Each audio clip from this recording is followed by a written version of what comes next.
Ada belit, ada pagar yang belit. Nah, ada muka belit dan pagar. Satu motor warga di Jalan Remifa, Kertapati, Palembang hilang dicuri. Aksi dua pelaku terekam kamera pengawas saat beraksi pada dini hari ketika pemilik rumah tengah tidur.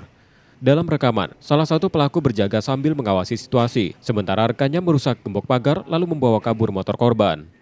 Warga sempat melihat keduanya, namun tak curiga jika mereka pencuri. Pas subuh Pak, kalau ketahuan. Pas selesai sholat subuh itu kan, dari rumah itu kan teriak kan, pas jalan terbuka motor RT kan. Jadi langsung lah terpal sama mertua itu kan, juga motor memang RT.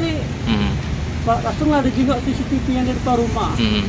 Pas ingat tuh ada dua kan, macam motor vario putih. Itu sekitar setengah tiga Pak.